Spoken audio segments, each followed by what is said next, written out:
Okay, so let's get started. What we're going to do over a number of video presentations is explore DevOps. The idea is to do it, get you up to speed as quick as possible to give you the relevant information and give it in context of ThingWorx. Let's take a look at what DevOps means.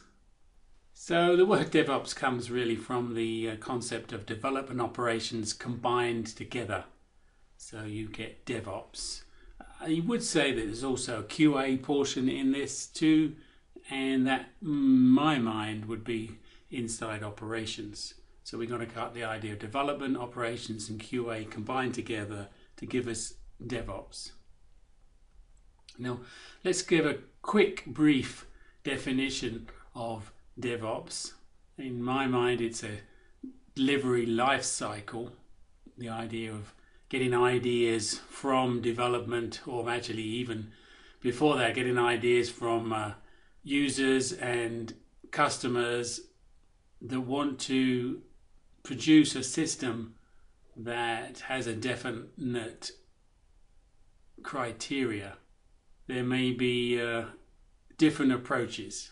The idea of a DevOps process is a predictive one, and we use the word agile methodology. That's really definition of speed. Execution is fast but understandable, but it's got to also be in the concept of acceptance. Many of the implementations can lose sight if they do not have acceptance criteria as they move from development to production. We will talk about all those features as we go. Hopefully that gives you a few ideas to think about, and we will progress forward into the next section. So we're going to go into actionable items next. Okay, so this video continues from the first video around what DevOps is, and now we're going to have a look at some actionable items that will help in the process of implementing a DevOps system. Here we have actionable items. I put these together because there are things that are needed to be considered before you start on the process of implementing and deploying ThingWorx. Now, like many systems, a defined process is the key, so we will look at that as we go. Some very simple scenarios, we will look at naming rules. Without any naming rules, things can get very untidy very quickly. You need to consider security and organization as we go forward. Next, you will have to set up some number of systems. Now in this I have 5, but you could possibly get away with 3. We have a development where all the work is done, and that could be local, a local machine, or it could be a shared environment. The implications of that we hopefully will bring out as we go. Next would be a test and then a production. Preferably I would prefer to have a QA there too, and we will talk about that as our preferred option. The process of moving data from one system to another uses the concept of export and import. Important that we understand that. And if you're using any software version control systems, then we will have to understand how to bring in ThingWorx into that environment, or you may even have to create your first software version control system. So these actionable items really are to help us understand that we've got to define a process, got to come up with some kind of naming rules that helps. We've got to think about security, and we have to have a number of environments that need to be set up. These could be on-premise or cloud. And we have to think about export and import as our process from moving from one to the other. So hopefully that gives you a little insight into the actionable items that we're going to try and cover as we go forward. The next set of slides will go into before development starts. before we get ourselves really into the system, we want to consider a little bit more some of those deeper concepts that we may have already explored. This presentation takes us through a few concepts before development starts. We'll take a look at the understanding of a user-centric model. It's important to, when developing, think about the roles that a user does and the access they may require when they're using the ThingWorx platform. So user-centric is very key to think about all the time whilst coding. We use the concept of a user, like many systems, and groups too, as well as organizations. And it's a kind of a hierarchy. You can see that users exist in user groups, and user groups exist inside an organization. Some implementations don't use organization, but I recommend that we use organizations as a key aspect of visibility to things. If you don't have visibility to any of the objects, you actually can't do anything. Visibility is separate from what we might call design time, and this is where the developer has design time ability to read, update and delete the entities that define the user experience. So that's design time. So it's important that the visibility is the first aspect. Everybody needs to be able to see things that they should see, and design time is what development does in terms of creation of the environment. Runtime uses the concept of read properties, write properties, event execute, subscribe events and service execute. Those are important to understand, that we apply runtime permissions that we wish to use inside mashups, whereas mashups are design time objects. But everybody must be able to visibly see these entities. Recapping on that, users need visibility and runtime to do anything, and developers need visibility and design time to model. And we use the phrase entities. That's the objects or items that ThingWorx creates. That has given us a few pointers about things to think about. We have also some additional areas to keep in mind too, and we will move on to that next. Okay, we have a few points to keep in mind when we're doing our development, and those are branding and styling. So very important to keep those in mind when you start your development and not leave it till later on in the design.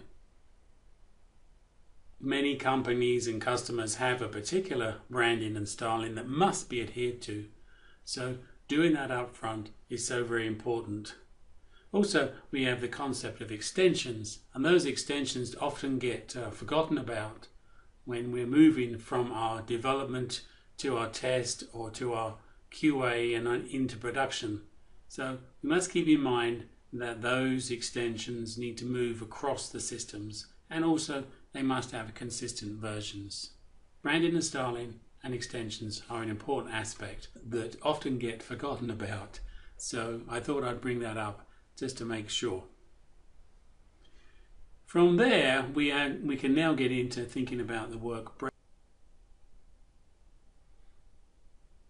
So we have a couple of points that we want to talk about in terms of work breakdown in relation to ThingWorx development. The most important thing that makes sense is to create a single unit of work for a feature implementation. Think of mashups, services and entities as a single unit. That helps in the development process. Also, the developer themselves will find themselves working with mashups, services and entities in a cyclic process. So there is a difference in the implementation in ThingWorx. There can be front-end developers, back-end developers, and service developers. But as it's a rapid developing environment, what generally happens is a single developer both defines mashup services and entities as a cyclic activity. So putting it into a single unit really makes sense. Putting that information into a project, there's a project entity inside ThingWorx that allows you to collect the entities that are related to a feature. So create a project that has a feature name. And then also you'll find yourself having to create service helpers, especially service helpers that may help the mashup work in a particular way. So think of a single service helper per mashup. Don't try to put those into a single service helper at the top level. It really makes sense to collect everything in a single feature unit, and that's how you can break work down. The next subject to talk about is acceptance testing and acceptance criteria. So we will do that next.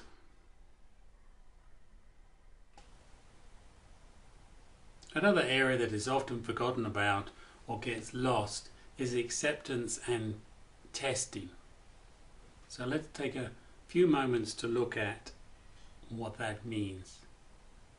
So all design implementations should have a design specification. That may sound obvious, but I've seen many implementations where there is very little documentation describing what the implementation is supposed to do. Also, acceptance criteria is different from design specification.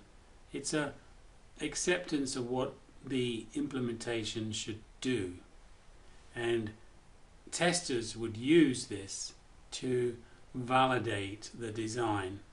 They wouldn't read the design specification. That would only be if there was a clarification about why or what. The acceptance criteria is really a list of actions that a user or tester would do to make sure that the implementation works as per the design specification. So it's very important to have at every stage acceptance criteria. And if the design implementation changes, then obviously the acceptance criteria must update or reflect that. So if you have good acceptance criteria and good testing, then the implementation will go faster and the deployment from development to production will go much faster. Now we're going to return back to some more details to help in the understanding, that is naming and scripting. I want to give you a bit more detail. So what's going to happen now is we're going to start getting into a little bit more detail of the implementation itself.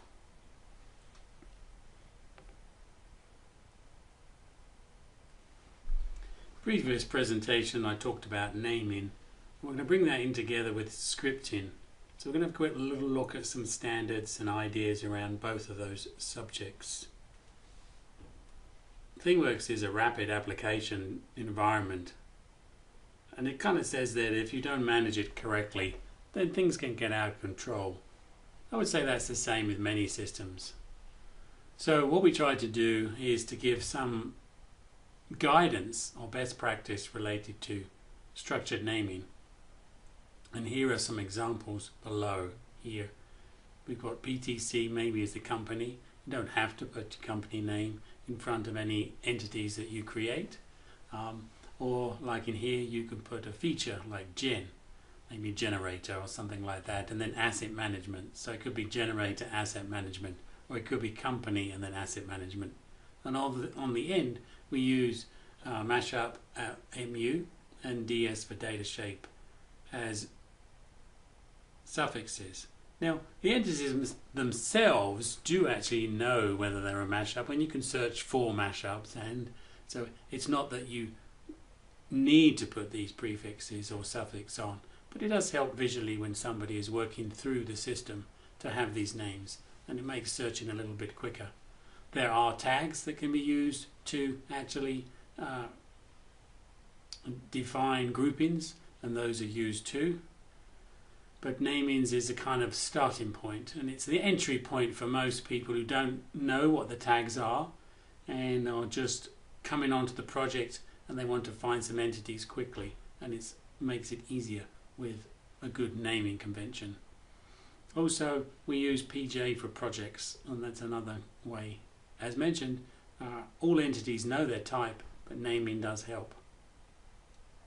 We also have the idea of collecting common entities into a common project, and then you can make one project has a requirement for another project called dependent projects, and that's another naming and organization concept that we should keep in mind when we're putting things together.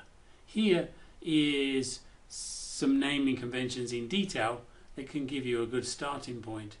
As I said, you don't have to use PTC or the name of your company, but you can use this kind of prefix and suffix conventions that are easy to pick up and understand. Also, within the scripting world, it really makes sense to name your scripts with sensible names. Scripting is where you write little services or little workers to actually do some business logic. Now, it's important to name those with a consistency, as that helps as other people come onto the project and try to pick up what's been done. So good naming is an important aspect. Also, when you're writing a script, it's important to get some consistency. It makes sense to have revision statements either in the description or maybe in the script itself. A lot of people put the information and history of the script at the top. Also, don't leave commented code that doesn't mean anything. Remove that. Only use comments where it makes sense. I like to have variable names declared at the top. That doesn't have to be the case.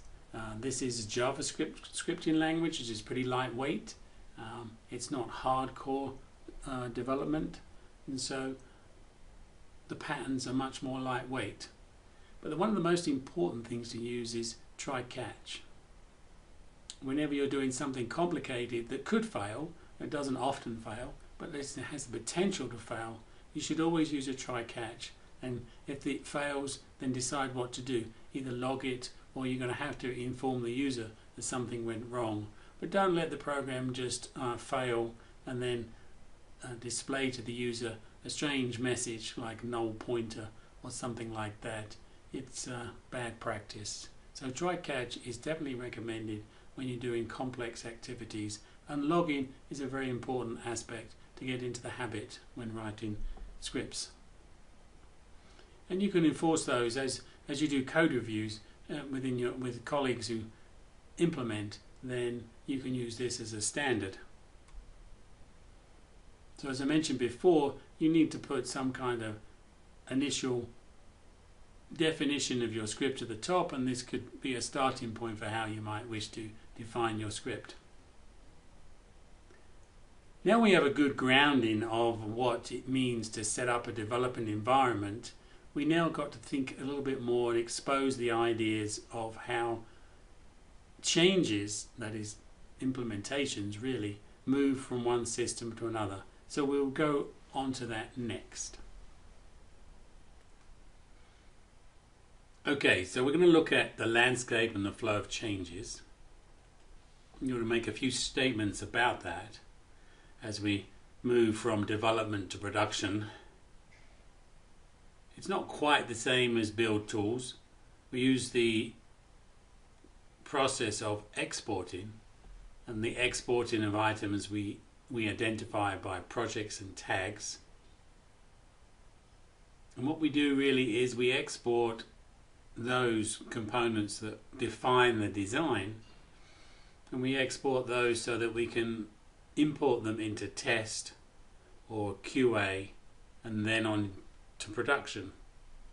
And this doesn't fit too badly on a production environment, because we want to make a minor change to a production environment.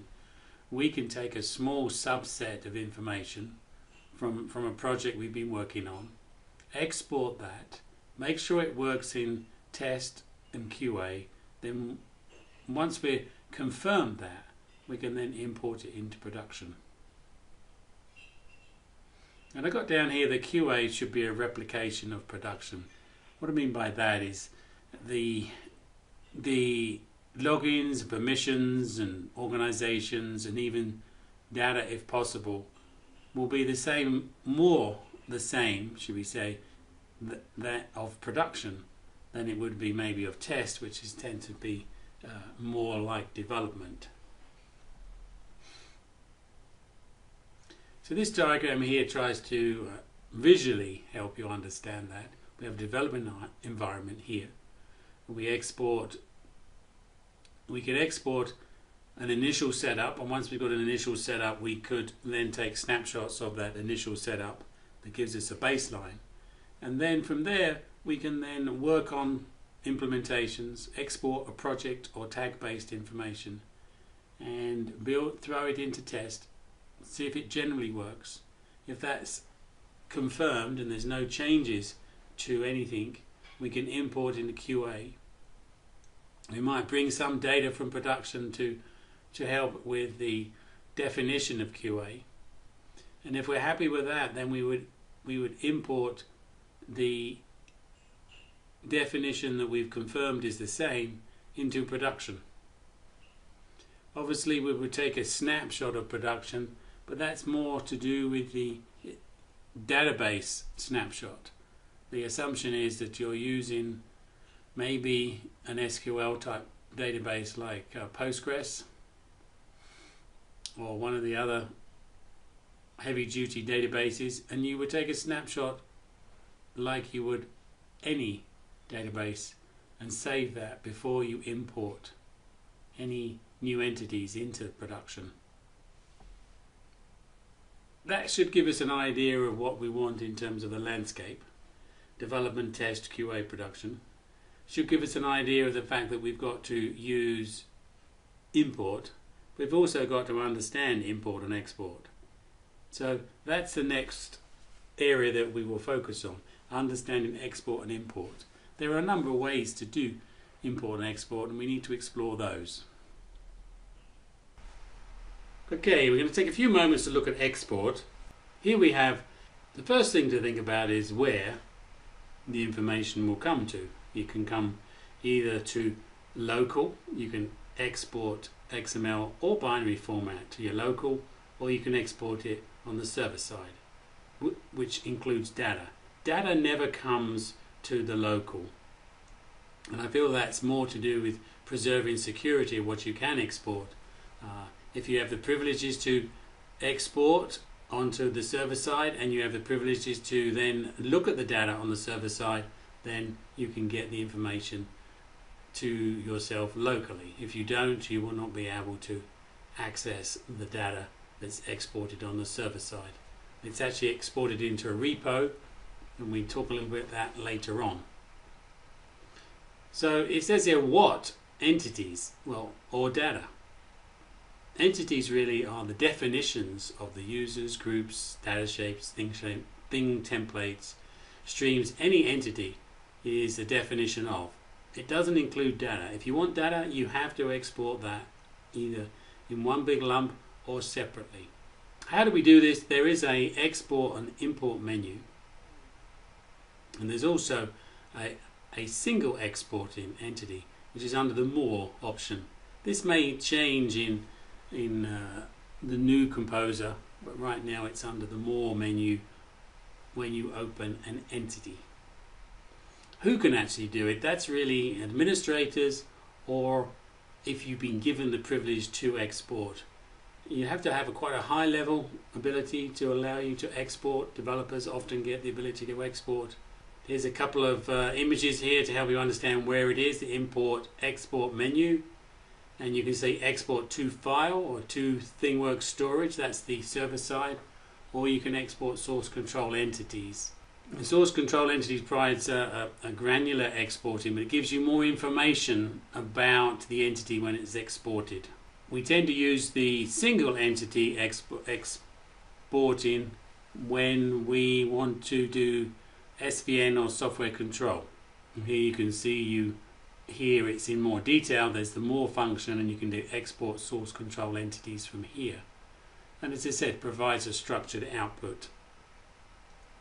And what you would do with that data once you've got it locally is to probably check it into your SVN system, or you can use it to take a quick backup where if you wanted to make a small change to something and you're not sure, you export it, and then if you're not happy with what you've changed, you can import and bring back your changes. This is also very useful to use export source control entities, and you can get the entire structure. And the most important thing is you can granular choose what you wish to export. If you want everything, you do all, and that will export. You can export it to a zip file on the server side, and notice there is a system repository here, so it goes on the server side. So we sort of covered the idea of export, the functions, what you can do. Want to understand more, we need to go into what do we do to initialize from an export, and that will help you see its usage. So that's what we're going to do next.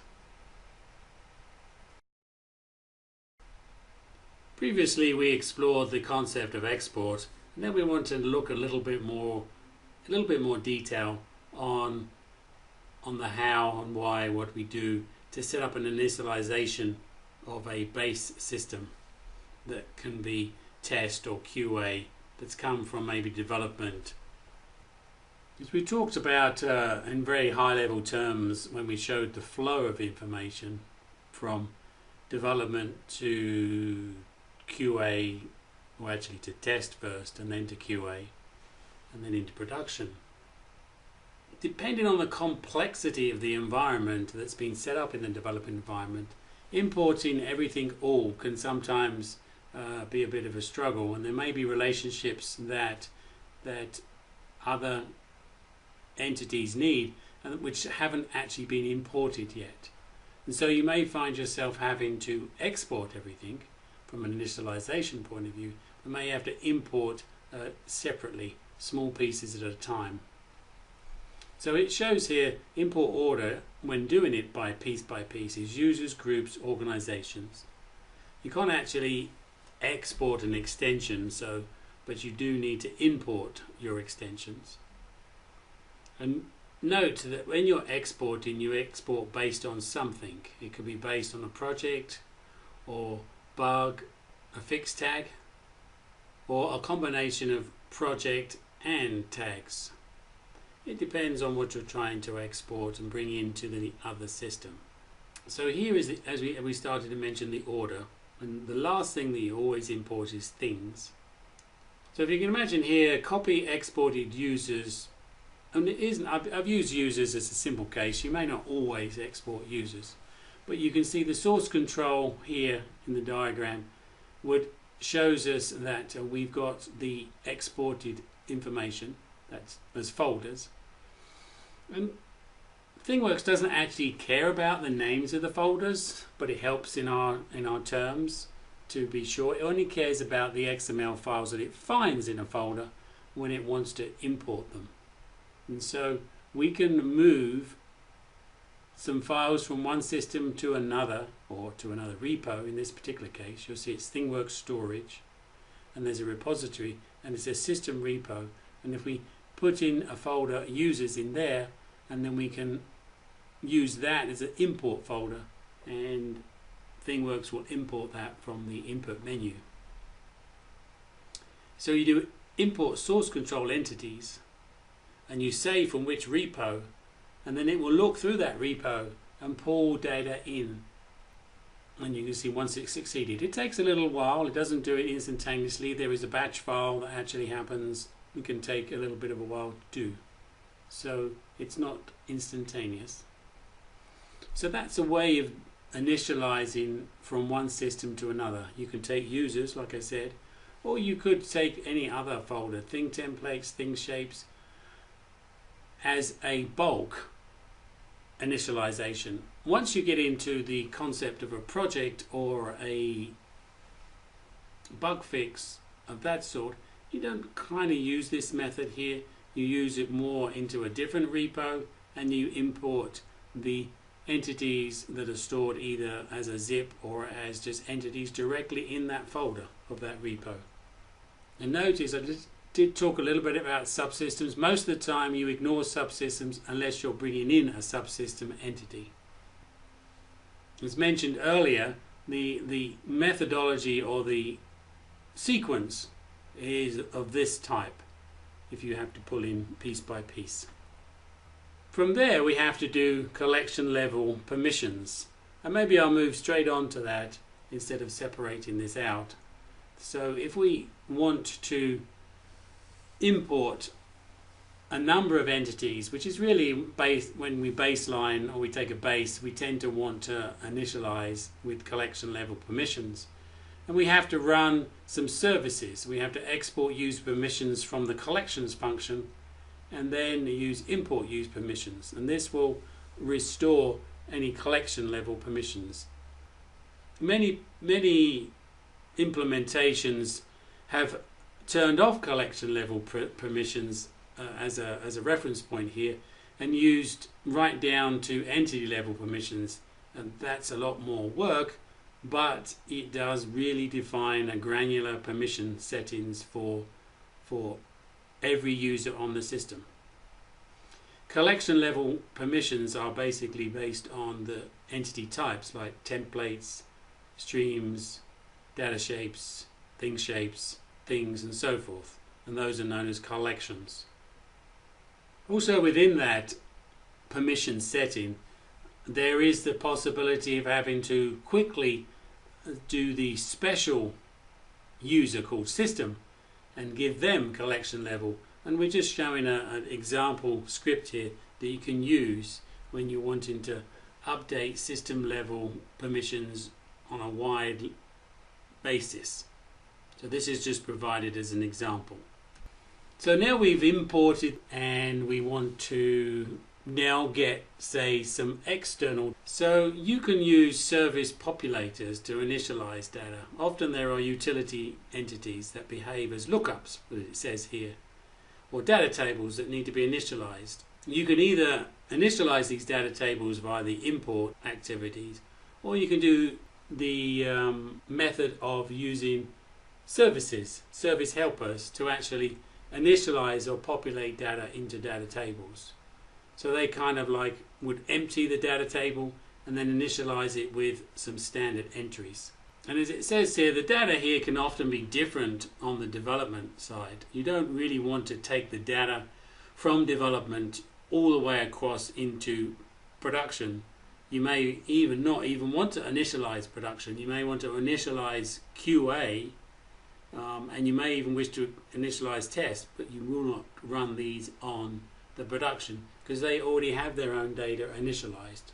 So it's important to understand that you can export data and you can import data, or you can use services to actually initialize data tables or data entries. You can export a stream, maybe that you've been doing on dev, and you can import that stream of data into test, or you can generate a lot of stream data using services, and then when you test you can explore the UI with this much more extensive data from initialization populators. So we cover repos here too, and let's have a quick look at that because they're all connected. We've got the idea of export, import, and data tables and population. So repositories we might as well just cover briefly here.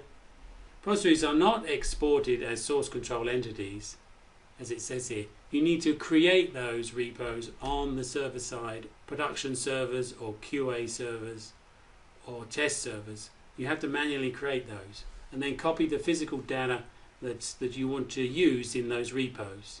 So imagine they're just like external file systems or server-side file systems. That's what a repo really is. And lastly, we might as well say test helper strategy. This is the idea of creating helpers and build utilities. It might be a good idea. Now this is going to be unique to every implementation out there. So the implementation test helpers would have to be created particular for each environment. But the most important thing is to consider that. Consider creating helpers to help in the population of data or reporting of the status of environments, or even to provide mashups to start to make the build and test environment more automated. That's our goal. The first thing is to get it sorted out manually, and as we get to understand what we need to do, we can create mashups or test helpers to actually deploy from development to test and from test to QA or so forth, so that we can have it more automated. So that will take a little bit of work, and it's unique to every environment. So what do we do after initialization? Well, I'll stop here now because I've covered quite a bit. Okay, so we've done all this work to set ourselves up. Now, after we've initialized our server, then what we should really do is take a snapshot so that we can revert back at any time. And if the version changes or some things change, we continue to create snapshots that help us initialize our test and our QA. The most important thing is not to allow your test servers and your QA to just grow. They should be initialized to a base environment, and then exports that have been defined as valid can be imported in any data.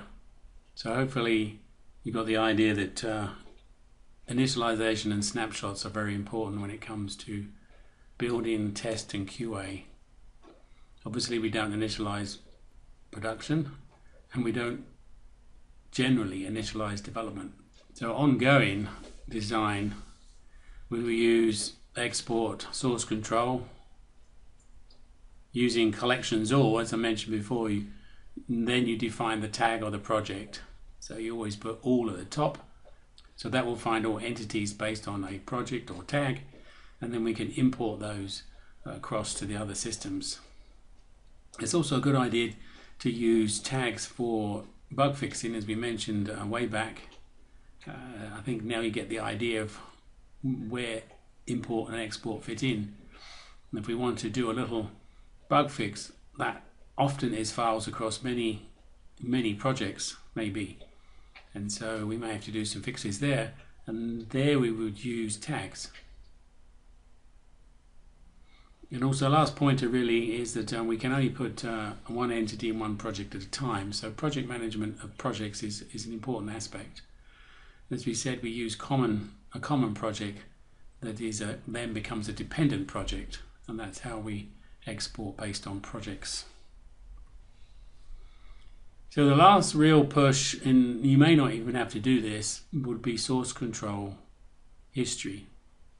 But there'll be a few slides on that, or a number of slides to give you the idea, give you the concepts, and then there will be a summary. So the next will be source control. So source control is the last subject we will look at, and it's really dependent on whether you have a source control. It's probably recommended to have some kind of source control, and also have to understand that this is really history of changes. It's not source control and then from the source control you can then build the system from the repo. Now, that is possible, but we won't cover that right now. It all depends how you set things up, and if you want to do that, that's a bigger subject. It is possible. We have a number of people doing that. The simple scenario is source control is really for history of changes by a developer. So I'll try and just very briefly give some ideas of setting up, and I use Tortoise SVN as a source control. And these steps are just to help you get the context of source control. if you've not done any source control. And if you do source control, you'll understand where these slides are coming from. So obviously we're going to install our source control, and that allows us then to create a repo, which, as it says here, is normally a remote server, and that remote server will be accessed by the team. If you use a Git repo, then they have what they call a local sort of server, and if you have people working locally, they can almost create a staging area for their code before they check it in.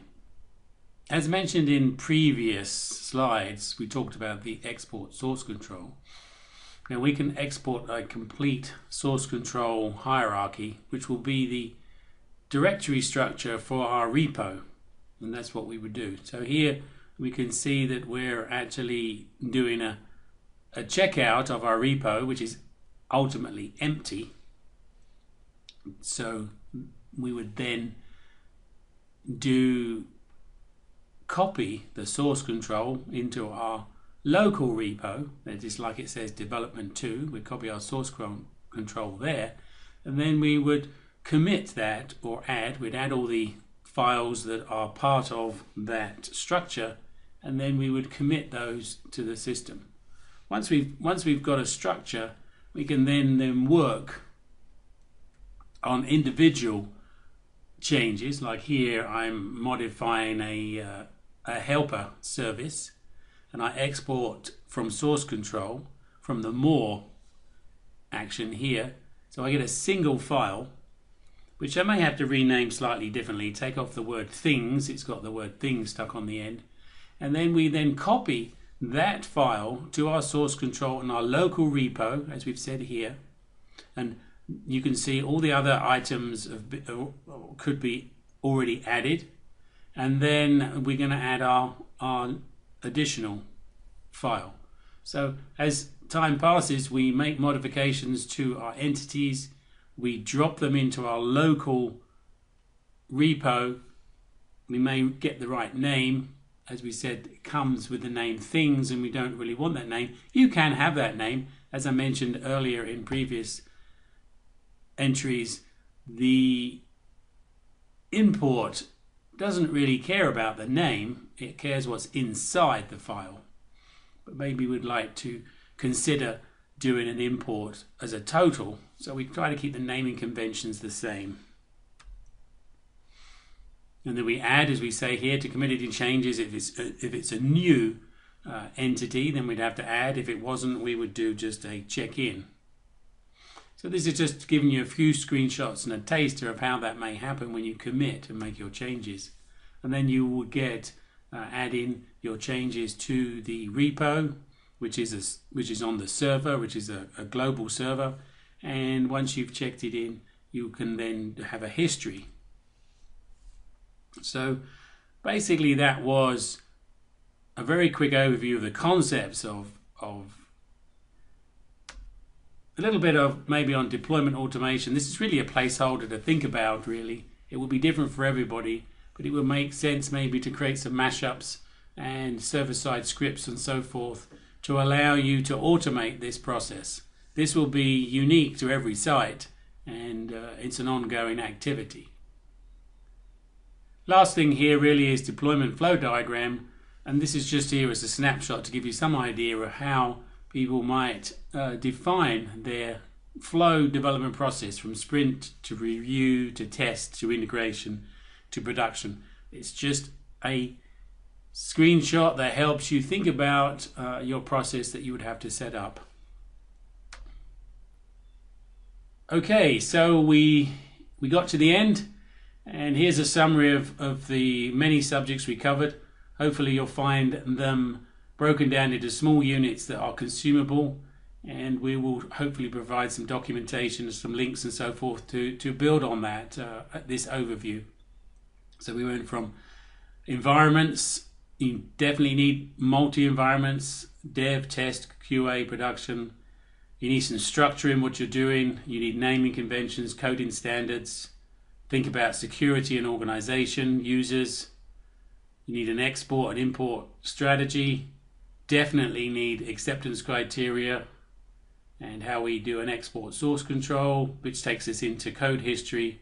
And then finally, a couple of things to think about once you've got it manual is deployment automation and the deployment process. Hope to see you next time in another presentation.